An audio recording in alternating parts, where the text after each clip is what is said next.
السلام علیکم ورحمۃ اللہ وبرکاتہ۔ امید ہے آپ سب خیر و عافیت کے ساتھ ہوں گے۔ Welcome to my new Islamic video. بہت سے لوگوں نے مجھے ڈی ایم کیا ہے، جن میں کافی لوگوں کا ایک ہی سوال رہا ہے کہ اگر کوئی سامنے والا شخص بلاک کر جائے تو پھر اس شخص سے ان بلاک کیسے ہوا جائے، اس کا کوئی حل، اس کا کوئی عمل ہو۔ تو میں آج اسی حوالے سے آپ کے ساتھ ایک عمل شیئر کرنے جا رہی ہوں جو کہ بہت سے لوگوں نے کیا ہے اور پہلے ہی دن ان کو اس کا رزلٹ ملا ہے۔ اس عمل کو کرنے سے پہلے عمل کی اجازت کے لیے آپ نے کمنٹ میں آمین ضرور لکھنا ہے۔ اگر آپ میرے چینل پر نئے ہیں تو سب سے پہلے میرے چینل کو سبسکرائب کر کے بیل آئیکن پر لازمی کلک کیجیے۔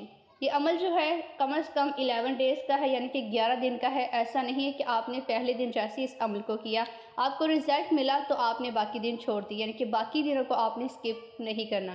آپ نے عمل کی جو مدت ہے اس کو پورا کرنا ہے کہ 11 دن لگاتار آپ نے اس عمل کو کرتے جانا ہے، کامل یقین عقیدے کے ساتھ۔ جس بھی وجہ سے آپ لوگ ہوئے ہیں، جو بھی ایشوز ہیں، جو بھی پرابلمس ہے، اس عمل سے آپ کا جو نمبر ہے فوراً سے ان بلاک ہو جائے گا۔ اس عمل میں آپ کو کسی کو کچھ کھلانے کی یا کچھ پلانے کی ضرورت نہیں ہے، بس ایک نام ہے، ایک اسم مبارک ہے، بہت ہی زیادہ پاورفل۔ اس کو آپ نے رات کے وقت اس طرح سے پڑھ لینا ہے۔ اگر آپ کے پاس اس شخص کی کوئی پکچرز موجود ہو، کوئی تصویر وغیرہ، تو آپ اس پر بھی دم کر سکتے ہیں، اگر نہیں تو آپ تصور کر کے بھی کر سکتے ہیں۔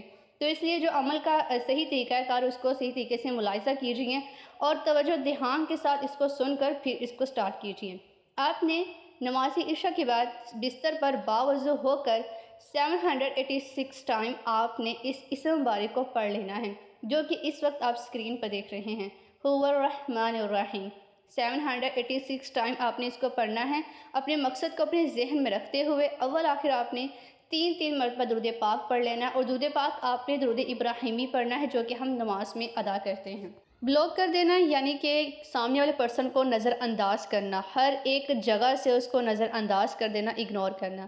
اسلام میں اگر اس کی تعلیمات کو دیکھا جائے تو اسلام میں کسی کو نظر انداز کرنے کے بارے میں کوئی خاص حکم نہیں ملتا، لیکن اگر اسلامی تعلیمات اگر آپ پڑھتے ہیں، دیکھتے ہیں، انسانیت دیکھتے ہیں، تو اس پر بہت ہی زیادہ زور دیا جاتا ہے کہ ہر انسان کو ایک دوسرے کے ساتھ حسن سلوک سے پیش آنا چاہیے، صلح صفائی کے ساتھ رہنا چاہیے۔ اگر کوئی غلطی گستاخی ہو جائے تو اس پر معافی مانگی جائے، ہمیشہ بھائی چارے کی طرح ہی پیار محبت سے رہا جائے۔ اگر آپ دیکھیں تو ہر شخص جو ہے اس دنیا میں مختلف قسم کا ہوتا ہے، مختلف طرح سے رہتا ہے، ہر صورتحال جو ہوتی ہے وہ مختلف ہوتی ہے۔ آپ کسی بھی شخص کو مجبور نہیں کر سکتے کہ وہ آپ کے ساتھ اچھا سلوک کرے یا آپ سے ہر وقت باتیں کریں۔ آپ صرف اپنی کوشش کر سکتے ہیں اور اللہ سبحانہ وتعالیٰ کی پاک ذات پر توکل کر سکتے ہیں۔ اور اس پر ایک اہم بات میں یہ بھی بتانا چاہوں گی کہ آپ کو چاہیے کہ آپ اپنی خود کی عزت کو برقرار رکھیں، اور کسی کو بھی اتنی ویلیو مت دیجیے کہ وہ شخص جو ہے وہ آپ کی عزت کو خراب کرے۔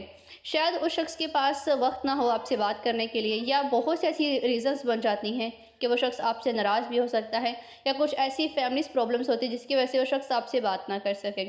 تو اس لیے ہر حال میں اللہ سبحانہ تعالیٰ کی ذات کا شکر کریں، صبر کریں اور اس انسان کو وقت دیں۔